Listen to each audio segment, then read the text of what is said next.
All right, so we are with Robert Murray here. So you're an entrepreneur, brand designer, and you help brands kind of have their own identity, right? Which is the really hard part, I think. Yeah. So, I mean, just to introduce myself, my name's Robert. And as you said, I'm a brand creator. What I do is I help entrepreneurs and businesses create the business they love through coaching and brand strategy. I always feel that, and nowadays, at least from my experience, that branding has become something that a lot of companies are putting a huge focus on, because Mm. especially, and from what I've been looking at on YouTube and TikTok, a lot of entrepreneurs, I mean, there's a lot of ways to make money. There's a lot of business models, and I do see a lot of entrepreneurs taking the drop shipping route. And, time and time again, I hear that back in the day, when you were the first comer, a newcomer in drop shipping, you can make easy money because, there's cheap products from China, good products too, and they can sell them for cheap, or they can just mark it up here in the United States, right? With no brand identity whatsoever. They're just taking a product from China, drop shipping it, and then selling it here in the US, right? But now, because it's so competitive, people are really putting a huge emphasis on putting a brand around it, a storyline behind your business, because you can't just rely on Facebook ads, Facebook conversions to make those transactions. You need to have indirect sales, and that's why companies like Nike and Supreme, there's just word of mouth now. People just love them, and everyone's wearing it. And it's a different way to kind of get sales and put yourself out there. So I think I have to put that out there, because branding now for me has become so important nowadays with so much noise in social media. Yeah, I absolutely agree. And I think the whole point of branding is relationships.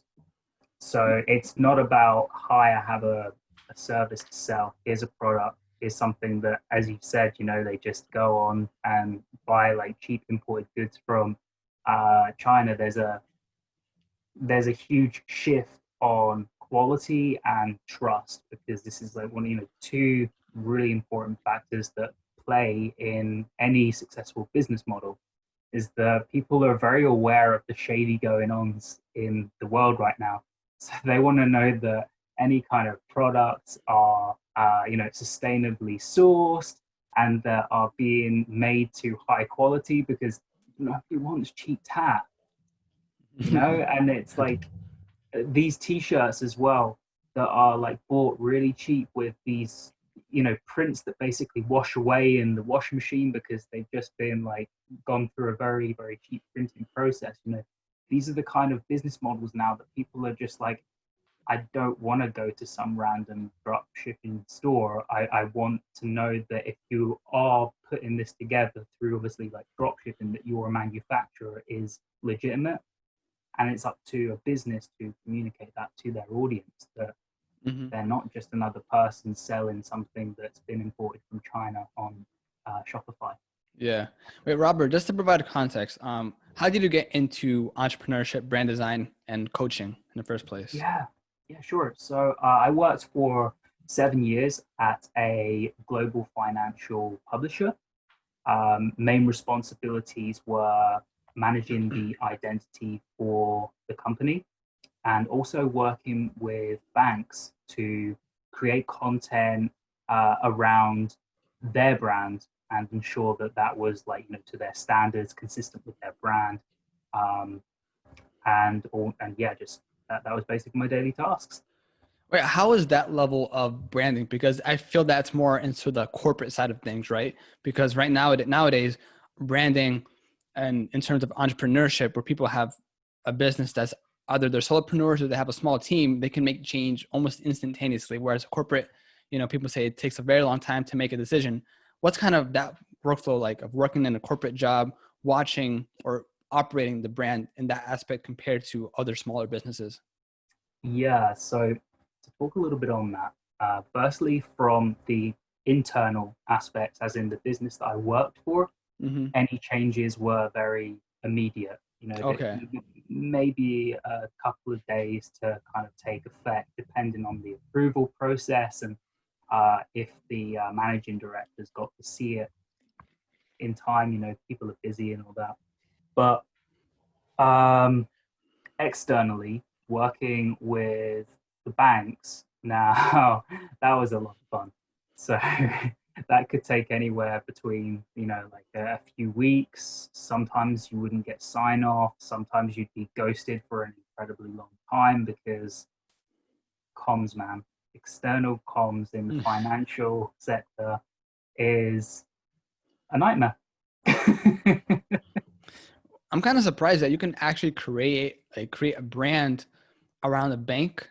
I mean, when you create a brand, I mean, people nowadays, they say you can create a brand around anything. But I was speaking to another marketer, and she said, technically not really, because if you're a waste management company, it's already a very direct sort of business line, and so you Mm. don't need to create a brand. But I guess for banks you do, because there's so much competition. And so how do you kind of create a brand around a bank, and what incentivizes people to go to that bank? What kind of content do you create to kind of incentivize people?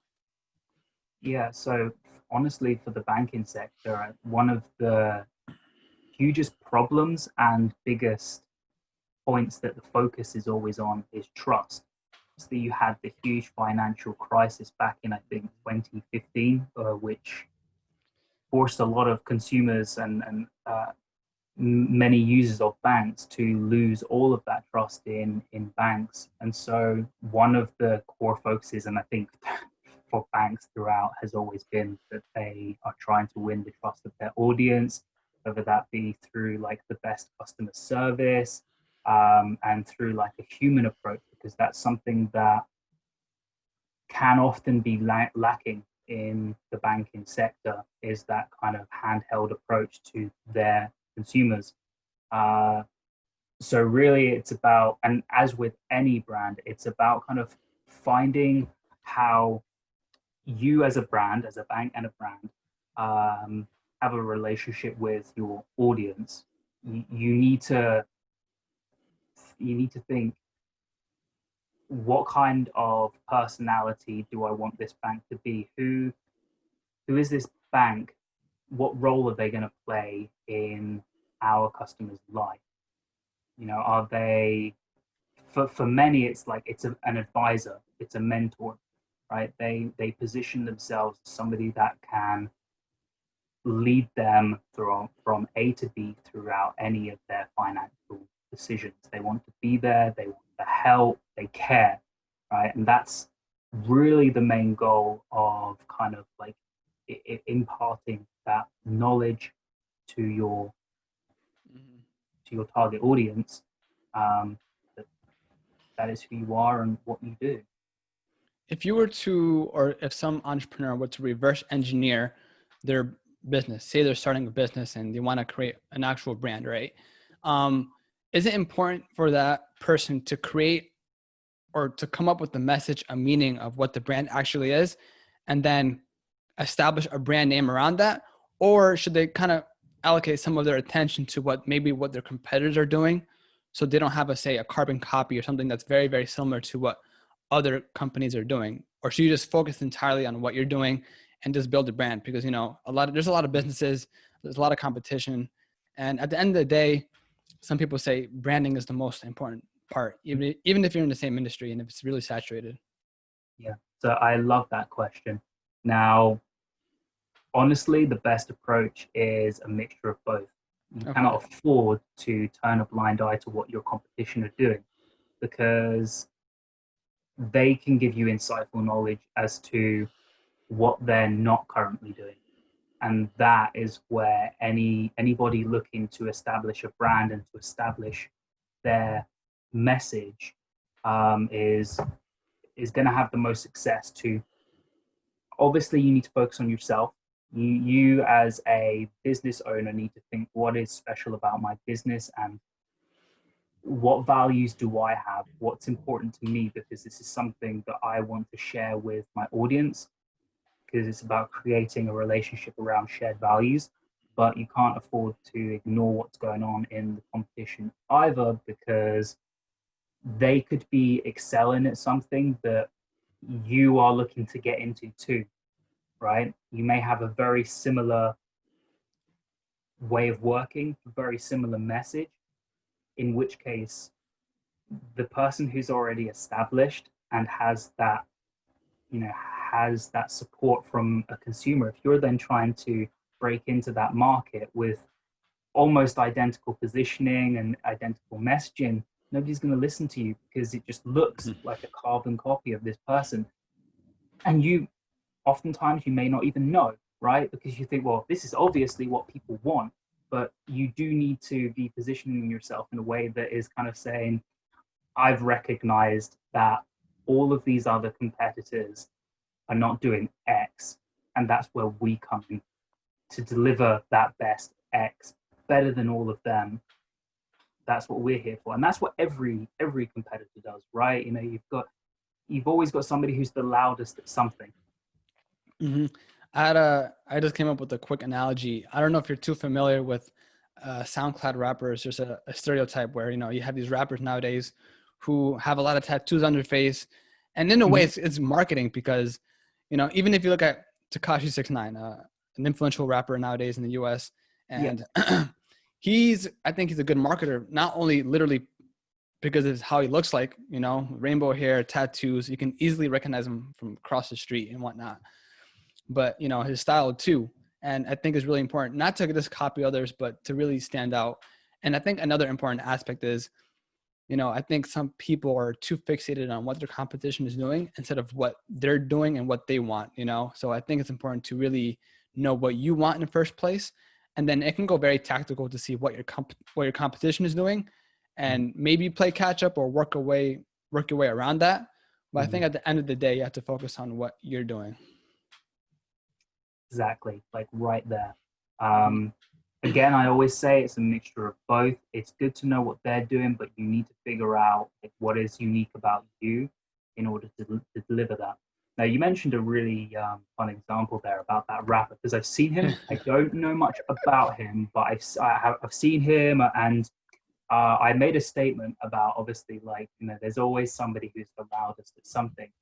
Now, that is great, but that doesn't mean that you should be so far unique and out there than everybody that you then become irrelevant. Relevance is one thing that I believe that, so if you know anything about branding, many branders say that the key is to stand out, right? And I think people take that so literally, right? And then they think that as a brand, like, you know, an analogy being, we need to make sure that we've got tattoos all over our face and make sure that our hair's dyed pink, right? No, that doesn't always work. Like, relevance is so important. Now, obviously, this rapper's made a huge name out of it, and that works for him. But there is especially for any business, is to make sure that what you're talking about, what you're offering, actually means something to people. Yeah, I definitely agree with that. Do you have, you know, a favorite set of brands that you think are doing fascinating work that kind of checks off every single box that you think what a brand should actually do, and what companies or small business owners kind of not replicate, but, you know, take as a reference? Mm. So this is just coming from like my personal experience with brands. I'm not an avid lover of all the huge brands like Apple and Nike. Like, they do amazing work and I appreciate them for a lot of things that they do, like the quality and the customer service. But for me, my most favorite brand is the British Red Cross.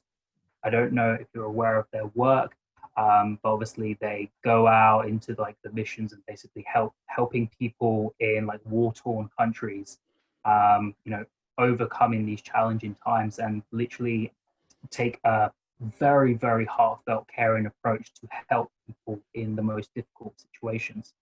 That for me kind of trumps all kind of other brands. It's a brand that truly cares, that stands up like, you know, stands up in the face of, like, you know, the most worst situations and puts their foot down to actually fight for what they believe in. There are many people that talk the talk, right? Well, these people walk the walk, and it goes so far beyond just, obviously, like, you know, standing in front of people, like holding a gun to your face, but it's also even little things like finding a companion for an old lady that is lonely, and that for me is beautiful. Like that shows what like the power of branding really is when I talk about a brand is a relationship. Mm-hmm. Now, so do you think that using social media alone, where you can post just static images or videos, of course you can have your portfolio looking really nice, your Mhm. Instagram, TikTok pages looking really nice aesthetically, but do you think it's really important to say have a physical aspect, have an actual event? I mean, nowadays have, virtual events, but instead of just having your social media kind of do all the talking, you got to walk the walk and maybe some sort of event or some other platform that you can utilize to have some physical meaning besides the social media. Yeah, absolutely. So this is one of the really challenging things because so you mentioned like now it's kind of limited to virtual events, and in some aspects it almost feels just like social media, right? Like it loses that human impact that you're in the real world making real change. Yeah. Now, obviously, kind of feel like we've been dealt this hand, and so the idea is to do as much as you can outside of social media, right? Social media is great, as you say, but anything that you can do that is doing better for the world through whatever message and whatever service you're trying to share is absolutely crucial because social media is just marketing at the end of the day. Mm-hmm. All it is, but what is all this marketing and awareness for? What are you trying to change in the world? Whose lives are you supposed? Whose lives are you trying to impact, and how? Mm-hmm. And a lot of that cannot be done through marketing. So, obviously, I would say that for any entrepreneur with a service that they're offering, the real factor is those clients coming in for your services. What are you doing to take them from point A, the point of where they have a problem that they're trying to solve, to point B that is, making them come out feel like, the best experience that they've ever had and remembering you forever. What are you doing? Yeah. That can't be done through social media. So yes, I feel like um, exploring any avenues that you can through how you serve your clients is super important, and events as well. Like yeah, like I kind of don't feel like networking events are the same anymore. So that's always a difficult one, but just make an impact on the people that you're trying to Mm-hmm. serve. What do you have to say for the entrepreneurs who are making a lot of money and they don't put an emphasis on brand? Like say you're like, okay, Robert, like what's the return on investment for spending money on this event, this free event, or doing a podcast or doing X, Y, and Z that doesn't exactly generate revenue directly? Maybe I can just spend my money on advertising instead and make more money. What do you have to say to that?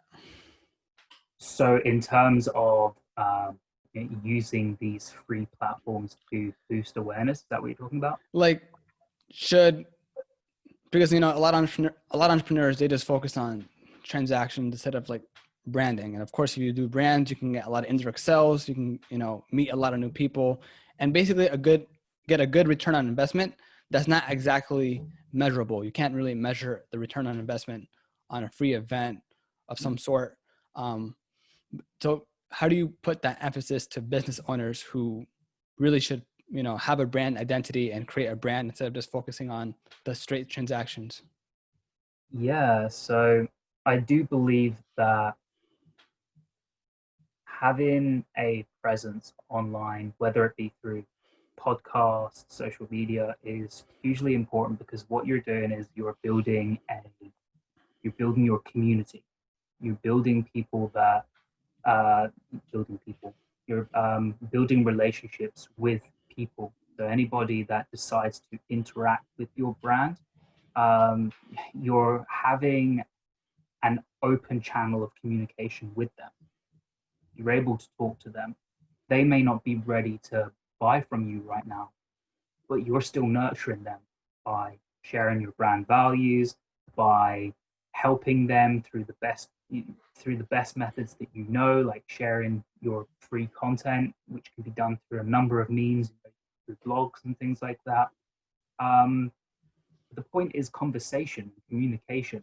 I feel like that opens a whole other dialogue to be able to help people more. When people say, "Oh, I didn't quite understand that," okay, let's find out what you didn't understand so we can better serve you and better help and get you to where you need to be. Mm-hmm. Now, what do you think are important things, maybe even big pillars, for entrepreneurs to have for their brand material? Something as small as having a watermark of their logo for every time they have a piece of content on Instagram, for example. Like, what is something that's kind of essential nowadays that can really help in the long run? Mm. Uh, Honestly, I would say that the biggest pillars are taking it right back to the beginning. It's about expressing your brand foundations. So these are everything from your values, which you've heard me talk a lot about, your purpose, your vision, your mission. Actually telling people, why are you here? What is it that you're hoping to achieve, and how on earth are you going to do it, right? Because I feel that any brand should have big aspirations. Any business should have big aspirations to want to Mm-hmm. help the people that they serve and to make a greater impact on the world. And by communicating this, you are allowing people to feel what you feel. So when an entrepreneur feels so strongly about a problem that exists in the market and they really want to combat that, somebody hearing that is struggling with that problem is now going to believe in you if you express it correctly. Mm-hmm. So your foundations are one of the most hugest pillars that you should be like considering here. Forget your logos and your watermarks; those are external factors that in really don't amount to anything, right? So, for example, if Nike threw out an ad tomorrow that didn't contain their logo but still said "Just do it," you'd know it's Nike. You'd know that that's their message, right? Yeah, Like true. logos and things like that are very external features. It's the message, and people all know what Nike stand for because they time and time and again through video, through any kind of messaging, are expressing that every person is an athlete. You should be motivated and inspired to want to get out there and exercise, and that Yeah. you can be the next, like, um God, I forget the names now. Serena Williams, or like, Mm-hmm. that is what they inspire in people, to be the next huge athlete. Yeah, their marketing game is bonkers. They're just killing it right now. So in your line of work, when you work with entrepreneurs, is that how you break it down? You ask them, like, these are really tough questions to think. Like, what do you want exactly? What does your business really mean? And I Mhm. think if you ask every entrepreneur what their business is, they should know that right away. But sometimes they just create a business without an actual identity. So when you work with these business owners, do you kind of break down everything for them and then you take charge of their content? So I don't take charge of the content, but I do break everything down. So the Okay. idea here is to literally uncover their entire strategy.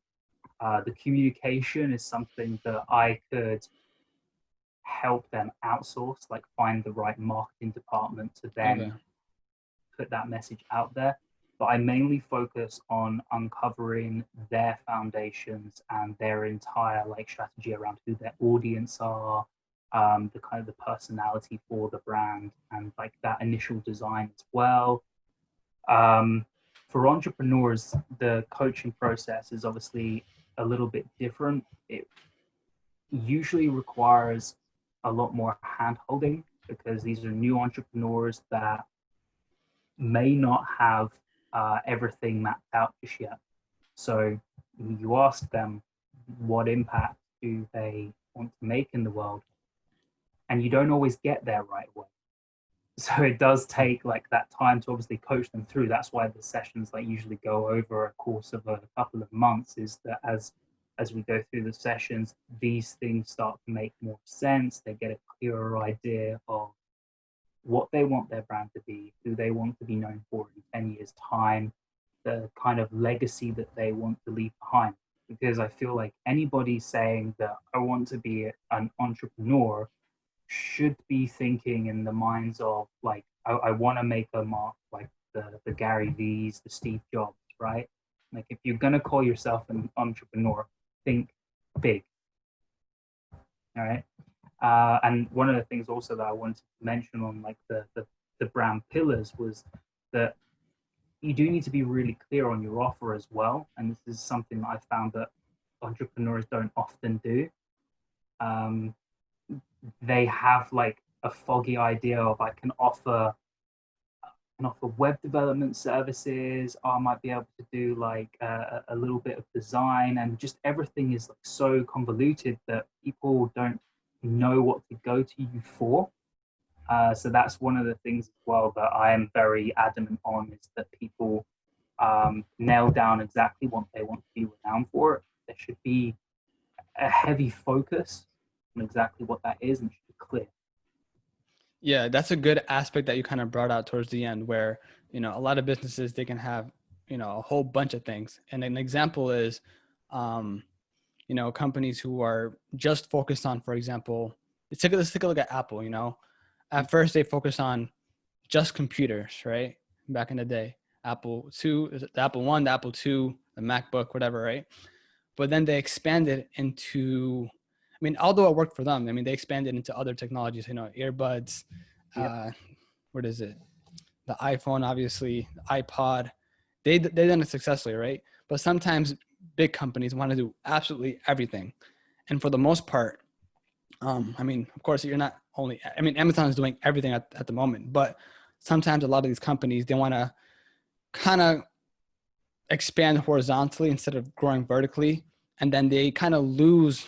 I guess maybe this is an interesting discussion because it's up for debate, but if you do something that's totally different, then maybe your brand kind of loses some equity in terms of what does this brand actually do instead, Mm-hmm. because some companies, I'm trying to think of an example where a company just like a complete 360 and doing something entirely different, and as a result they lost a lot of market share, because they sort of focused in that one category from the very beginning, right? Mm. That's actually a difficult one. I mean, I can give you ideas of products completely wrong, but in terms of those that any successful business has got it right. They focused first. Again, Apple spent a long time thinking about their computers, and there was a couple of softwares revolved around that as well. Like they had pioneering software, like it was Visual Arc or VisiArc, that was part of the Apple II software. It was like phenomenal spreadsheet software that kind of took their game to the next level. So it was like little jumps every single time, but you always think Apple computing.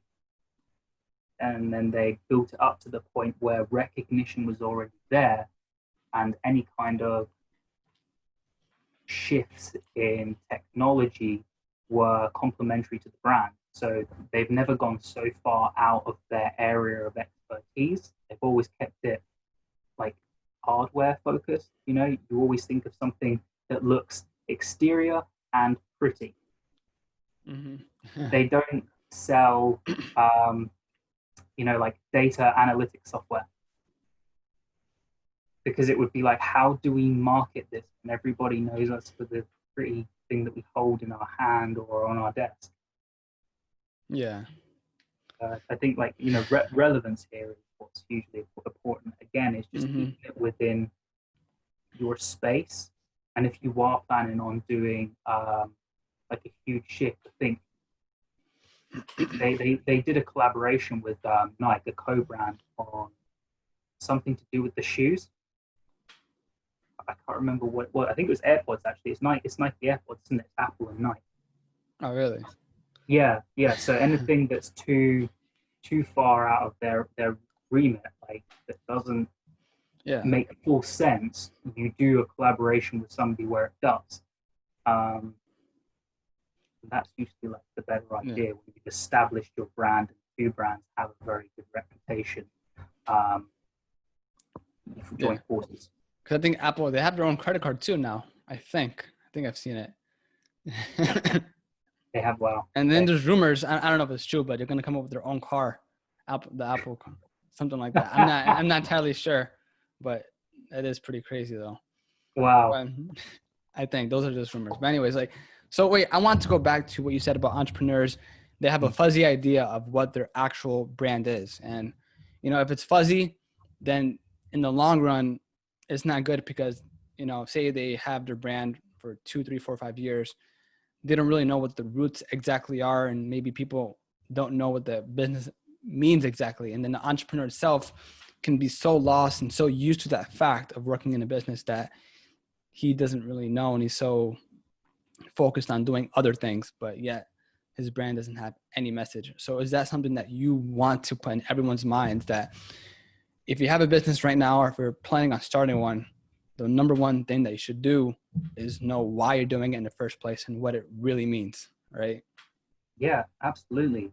I mean, at the end of the day, if you don't know what you're doing, how is anybody else going to? Mm-hmm. So, like, mapping all of that out is just, it's like an additional step to just keep focused, It not only, I mean, so primarily it keeps you focused.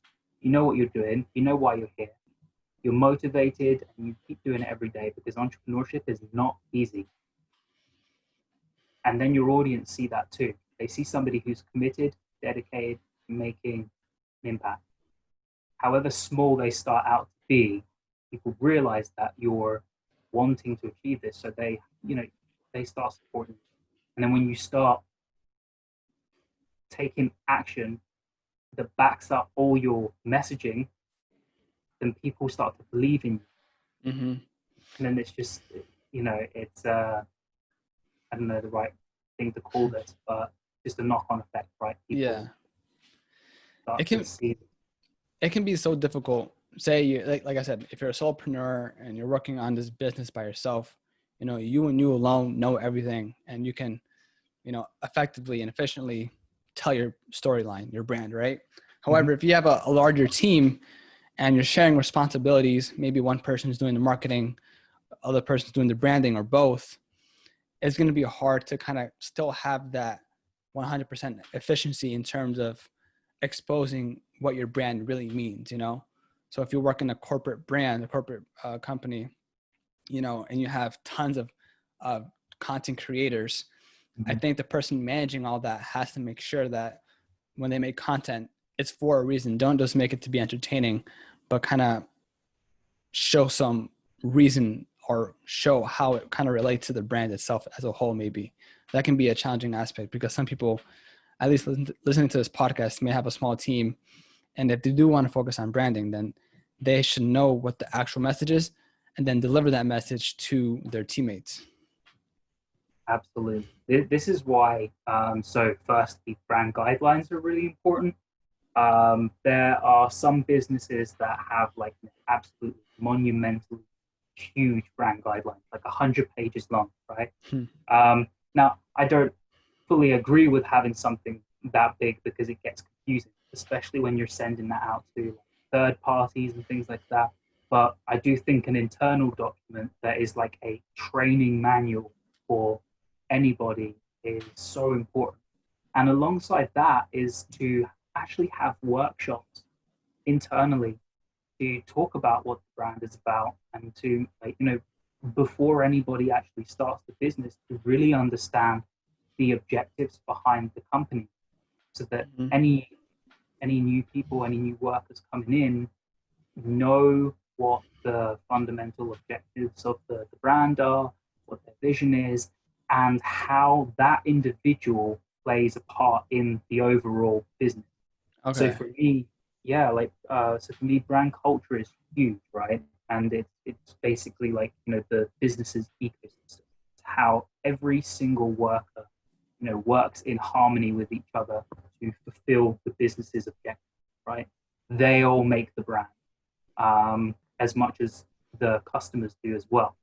Um, and culture fit is so important. So in the hiring process, it's about making sure that the the employee to be, their values, who they are as a person, their personality fits with what the business is. Mm-hmm. So it's about finding people that align with business, people that believe in a similar message are the best fit to carry out the work of the brand. When Yeah. you find those people, there are so many people that have like similar beliefs with people, like, you know, like what I mentioned to you about my love for the British Red Cross. If I was going to go to work for them, I would live and preach it every day because I strongly believe in what they have to say. The same goes for a business with a strong understanding of their brand. When they know exactly who they know exactly who they want to work with them. Mm-hmm. I totally agree with that. And to expand on that, I have like a mini confession to make. So, because like I said, I do a lot of these podcasts and I try to put all this content on everywhere across social media. I've been sometimes I write the articles myself. You know, I have a blog and I write the article and everything. And I've been doing it myself and I've been happy doing it. But lately it's been very, very overwhelming. And so I was like, hey, you know what? I'm gonna go on Fiverr, Upwork, and see if I can hire a freelancer to do it for me. And I sent out an offer, and like 30 applicants applied, and I spoke to a few of them. And then the thing is that a lot of them, they kind of just, they don't even read the full description. They just look at, like, they're so confused because I had to provide them so much more information after they applied, and they should have read it, right? And that made me realize I'm not bullish on outsourcing because I've done it before, especially for the comics that I make because I'm not an artist. Mm-hmm. But in this case, I was like, wow, like a lot of these freelancers, they're not gonna care about what you're trying to do. They're just there to make money, I think, right? And I'm like, Mm-hmm. you know what? I'm not gonna hire any freelancers to write the blog. One of my dreams is to hire someone eventually to be in the team, to actually see them physically, and write the blogs or have that person be in charge of writing the articles and whatnot. Because I think it's so much fun, like you said, having the brand culture. I think a lot of entrepreneurs, and I'm not saying it's bad because I've definitely used freelancers before, but I think just having a team around you and like working with someone is just a cool aspect because you're growing together and you have an objective. And that's the main objective, and you're growing together. And yes, if you have someone halfway across the world working on your brand, then at the end of the day, it can seem kind of meaningless. And that's not only my perspective of things, but I think just having someone there and just talking to someone and sharing ideas too, if you're in the same office, right? That would be really cool. And just maintaining that brand culture and just growing as a company eventually. Yeah, no, and I love that, and I to a lot of degree, I really like the sound of that. So, as far as as hiring on Fiverr goes, I'm not a huge advocate. Like you said, many of the applicants they don't read, they're not interested. It's like I do job, you pay me money, and I'm not saying that every single applicant Fiverr is like that, but what you mentioned about it feels there is a lot more security in knowing that the person works for you and that you can choose exactly who they are, you get a feel for who that person is, and you can determine if that's going to be somebody that can spread your message because your business's brand is incredibly important in terms of consistency. You you can tell like subtle things when somebody hasn't like when it's not coming from the same person. So I feel like when you're hiring somebody that has a similar personality to you, they get you. When they're writing any blog posts, any social media posts, it sounds like it's them. They have the exact same, or at least similar, tone of voice to what you're expecting to put out into the world. Therefore, you're maintaining your brand consistency. Yeah. And another thing that I wanted to mention that you talked about is, letting everyone know, have these workshops, have these meetings Mm-hmm. to everyone about what the business is about. Because if you just hire someone and you tell them to do X, Y, and Z and call it a day, then they might just feel like a cog, right, in the machine. Yep. But if you tell them what the actual ultimate goal is, it feels a lot more special. And I think the best analogy is like, I'll watch a lot of football, a lot of soccer, right? And, these guys they're coming from halfway across the world and playing in this one club, you know. For example, the EPL, everyone's a foreign player playing in one giant club, and they don't speak a lick of English, but the way they just play together in harmony, and they had the objective of winning silverware. That's the most important thing, right? And I think there's a camaraderie, or just a huge bond between football players and any sort of athlete in any sport, because they have one objective and they're there together, training every day, lifting, eating. You know, some athletes say they know their teammates more than their actual girlfriends, partners, wives, and it's crazy. So the fact that you're there physically with them almost every day kind of forms a huge bond, and that's something that you can't do with the freelancer, I think. Yeah, absolutely. And it's like there's a lot of, as you say, it's that alignment of values. You get each other. You've lived and breathed a similar journey, and so you could, like you just said, even through the language barrier, just by like looking at people, like just looking eye to eye at somebody, and it's like we get each other. We know what we're here for. Let's go. Mm-hmm. And I just wanted to talk more about like how with the workshops and things like that. That's why I believe they're so important, is because the main goal of them being is to actually show how people kind of like how they are given purpose. Mm-hmm. What can bring meaning to them, because that this is coming from somebody that in one of my old jobs, I felt like there was a true lack in purpose, and it almost felt like um, that I was dispensable. And there are some businesses that maintain that mentality of every employee is replaceable, and I I disagree with it so much.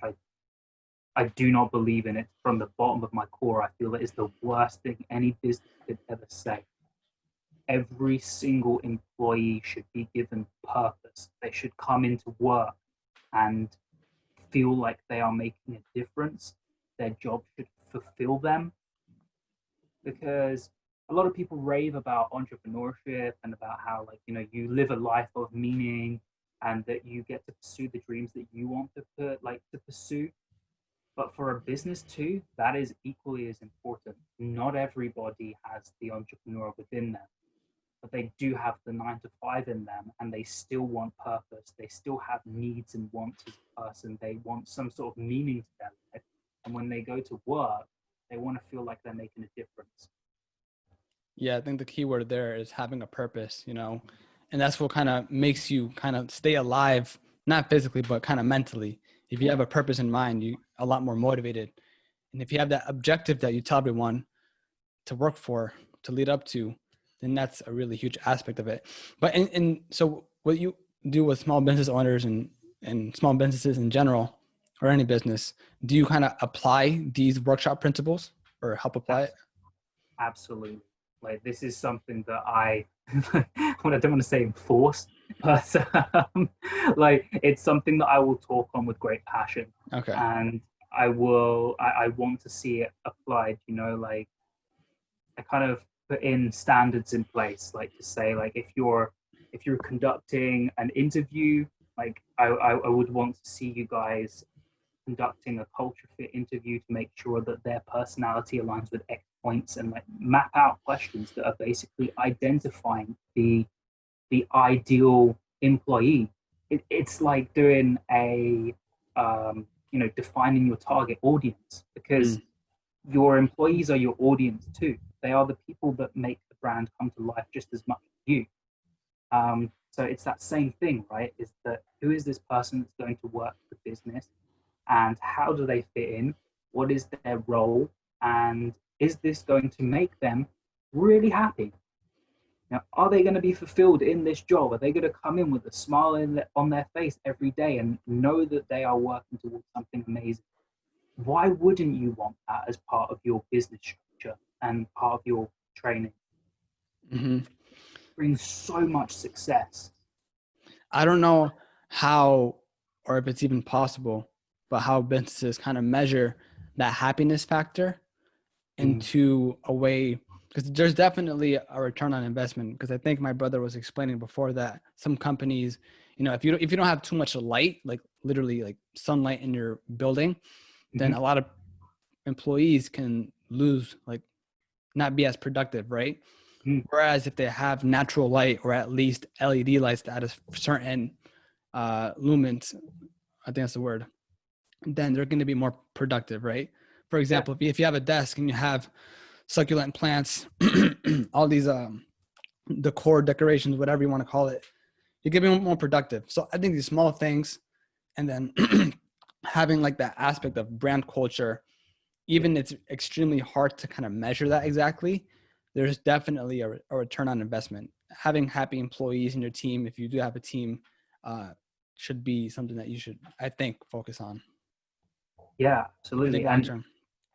yeah, for sure. And I mean, I would say like you can measure it to some extent. However, you never really know because you can do like internal surveys and send something out and say that it's entirely anonymous, things like that. But Mm, you know, whether or not that feedback is accurate is another thing entirely. But I think when a business creates a space that feels like they can be open and honest with everything that they say, then you will get that, right? Like it starts with your business model. If you are open, honest, and willing to take criticism, then people are going to be open and honest with you. But you have to mm, nurture that. It has to feel like the kind of business where if someone is unhappy, they can talk about it. Because the culture alone, if it doesn't nurture that, you can sense it. It's like a sixth sense for people where you know that you cannot speak up, right? mm-hmm. like, um, and I loved your point about how you were talking about like even the environment of the office, because like things like that it's another thing that um, just impacts the way that people work within an environment. That's why like many businesses like Google invest millions on like office um, arrangements, renovating to make it look immaculate, to give it all the right light, to basically have murals around their buildings that embody what they want people to live day by day, right? Like kind of subconsciously reinforcing their brand message within their employees. People go in and feel happy. I think a lot of people that I've heard that work for Google have said it's one of the best places to work It's because still a they legit enforce. campus. Yeah. Yeah, I've definitely seen like videos and photos of what the campus kind of looks like, and I don't know how you're not going to be motivated. I think they have like free food and everything. Like, I don't know. I've definitely seen those videos, a day in the life of a Google engineer, Google software engineer, and their campus just looks amazing. Especially like these startups in San Francisco. Their offices look really dope. Something not non-traditional, and I do think you're going to get more productive out of that. Now, speaking of like the tactical side of things, of terms of branding, do you see new trends? So I guess a quick trend that I can kind of think of is right now is a lot of people are using Instagram Reels. Of course, TikTok is huge, but Instagram Reels is something that people are putting a large emphasis on because they get a lot more exposure. Are there other nuances, other things that are kind of trendy right now that's kind of unheard of, at least for small business owners? Yeah. So I mean, I don't know if like the small business owners know of like their of carousels on Instagram, for example, as well, which is like a good format to give more information about. It could be your business, it could be why people should buy, the benefits, and even just like helping people with free content that helps them do something that your a small task that your business offers, Mm-hmm. that gives them an incentive to then be curious as to what else you could do for them. But aside from technology, I actually wanted to talk on some other trends that I see happening right now. Not technology related, but personal branding is like making a comeback, Mm-hmm. and like it's always been big, and people have been aware of it. But I think one of the things that business owners don't leverage enough is the power of employee branding. So that is nurturing that employees share social content on online on these platforms that boosts both employee and business credibility when they're talking on their expertise. Mm-hmm. People connect with people. And that's why personal branding is so important. I feel like if you can get people who are willing within your company to want to share content on behalf of your company, to talk about like, their role within the company and the things that they know that help other people that may want to pursue a similar role in life, um, it boosts your business's visibility like tenfold. You know, just go Yeah. by the number of people you have in your business, right? Like if they even just starting out can get like 200 people seeing the content, then you know that's 2,000 people. You can bet your bottom dollar that that's going to grow exponentially as each one of your employees may be interacting with each other. So it's like business engagement that's then being pushed out to an audience, and the audience are like, "What's all the commotion about? I want to see what this is about." And you know, your reach is just going to skyrocket from that point. So all of your colleagues are building credibility, and you're building an entire community around your business and what you do. No, I definitely agree with that because I was just thinking real quick. Another soccer football analogy is when Ronaldo joined Juventus. Juventus had a large social media following, right, on Instagram. But I think Ronaldo is the most followed person on Instagram. And when he joined Juventus, the soccer club in Italy, their following just grew like crazy, you know? And that both helps Ronaldo and Juventus because they get more brand identity. You know, they can get more fans that can ultimately lead to more purchases in kits, balls, ticket sales, etc. Right? And it's because they kind of promote, you know, the club itself promotes the players on the team. So the players on the team help the club grow a following and vice versa. You know, people love to see what these soccer players are doing, what they're wearing, and then of course that leads up to them going to the actual soccer club and following them as well. So I think if a company can really, or even a small business can kind of incorporate that as well, that can lead up to business in an indirect way, right? Yeah, exactly. Because people want to communicate with the person more than they do the business. Because people Yeah. see the business and it feels a bit like, am I actually going to be speaking to a person? Because I don't see no face. I don't know who I'm Yeah, talking to. true. I don't know the personality either. And that's one of the biggest things is that people feeling Yeah. like they can talk to that person. So it's Mhm. you know it's one of the best tactics that you could That makes push. so much sense. So you definitely have your personal brand. So how do you kind of structure your day, your week onto creating content and, you know, creating a personal brand around you? Yeah, so I guess I would call it try to create as much long form content as humanly possible and then cut that into shorter pieces. So right now I'm looking to actually expand. So I was primarily on Instagram, but I want to scale my reach to delve into different avenues because the more places that you can be on while still managing engagement, it's only going to boost you further. So I'm like looking at LinkedIn now. But I basically, the way I structure it is I write a ton, I cut it for Instagram, it goes on LinkedIn, and I'm punching some time into my blog as well. Alongside that, managing the coaching calls that come through and helping like these Mm-hmm. entrepreneurs with their roles and also trying to source new leads for like um, my bottom of the funnel uh, offers as well. So that is really how it is.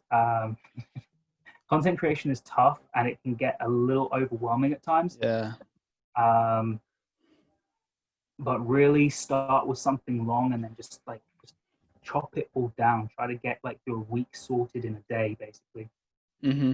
No, that's definitely important. And, you know, personal branding, it's another huge job in of itself, because if you're running yet another business, another brand, then that means you have to create content for both you and the brand itself. So that's a ton of work. And that's why people just focus on one thing instead of the other. But yeah, it's a good idea. Just kind of do the same thing where I have a podcast, and then it's a 60-minute podcast on average, and then I kind of cut everything down, put on Instagram, Pinterest, etc., and TikTok and whatnot. So yeah, trying to like be as productive as possible and efficient. But yeah, so yeah, personal branding. Someone mentioned it was an entrepreneur, Brent Knudsen. He said Mhm. a lot of brands, people definitely connect with people, not just a logo of a business. Mhm. So if you have a business that's kind of revolved around an entrepreneur or of a person, you're going to create a stronger community. And the analogy or the example he put out was Gary Vee and his marketing agency, right? Mhm. Because when you think about his marketing agency, you think about Gary Vee, you think you're working with Gary Vee directly, yet in reality, you're not. You're working with his team because he's so busy doing other things. Mhm. But he said, yeah, businesses, either they have a mascot or they have someone, an actual person being the face of the brand, Yeah. and if you leave, then essentially the business is dead. So they kind of depend entirely on you in some sort of way. But it's, yeah, communicating with another person versus a brand is totally different. A faceless brand, if you have a person there, it's just better. I think better communication and more trust at the end of the day, which is what you kind of mentioned. One of the most important things of a business, having trust between client, customer, and the business itself. Yeah, absolutely. And like that there is like another way to do that. So some businesses don't actually show or like actively show the head of the company. So obviously we think of Apple and we immediately think of Steve Jobs, right? Mm-hmm. But then Starbucks, I think it's I don't know how to pronounce his second name, but Howard Schultz.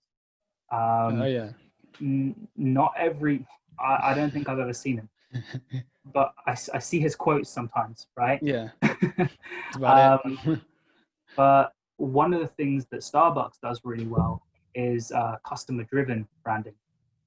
So they focus on like involving the customer more in their overall strategy, and it's revolved around them. So they make them a part of the marketing strategy to the point where they Oh obviously put yeah. your name on the cup and then you're tweeting that and Instagramming that, um, makes you feel part of the brand.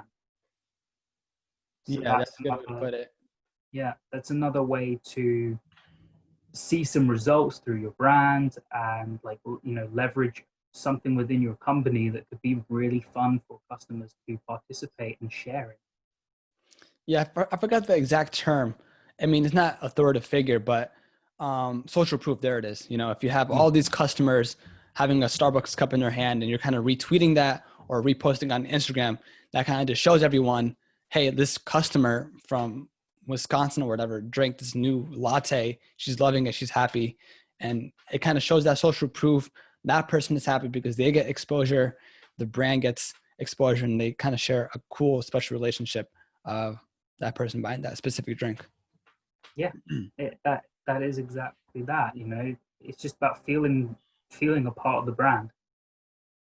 Yeah, I think just creating a community, a brand message, but I think community is really the most important part because a brand should signify, it should resonate to your target audience at the end of the day. Yep. Yeah. That's the most And important again, thing. taking it back to that point of where I mentioned a brand, it's like a relationship. And that is all people want is to like, the most successful brand will feel like your audience is a part of the entire process, that you belong in their life, that they need you in Mm-hmm. their life, right? And again, Starbucks is as an example, right? Many people who go to Starbucks, they wake up every single morning on their commute to work and they buy Starbucks coffee. They will not, like out of habit, they will always go and buy that coffee and take it and go to work. It's a part of their life.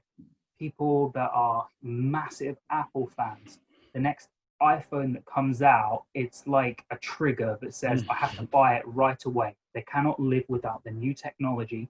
And also, Apple have used some devious tactics, like making sure that when the old model is like, when the new model is out, the old one's redundant. So it feels like a relationship like that. But like all these things, like, but as well, you know, iPhone have done a really good job in terms of how they look after their customers when they've bought the product. So the aftercare is absolutely like monumental. So that also is what has retained so much loyalty with people. You know, Yeah. the extortionate prices come with an incredible service. Mm-hmm. And speaking about prices, you know, if you have a good product or an incredible product, but you have a really special brand here, you can upmark that one specific product, that one SKU much higher because of what it's actually worth. And I guess a really quick example is just Supreme.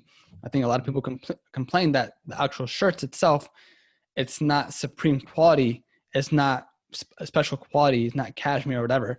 It's just a regular shirt. But once they have that logo on it, it's worth a lot of money. And it's because of what it represents at the end of the day. Yep. Mm-hmm. So yeah, Robert, I don't want to take too much of your time here. So if people want to hit you up, find you, even work with you, where can they find you? Yeah, so you can find me on Instagram at the Robbie Murray, or you can find me on my website, which is bubblebranding.com. Awesome. So I'll put that in the show link. So if anyone's interested, they can click on that and then check you out. Thank All right, you so Robert. much, man. And it's been absolutely wonderful being on this podcast, man. Thank you. I really do appreciate it. All right.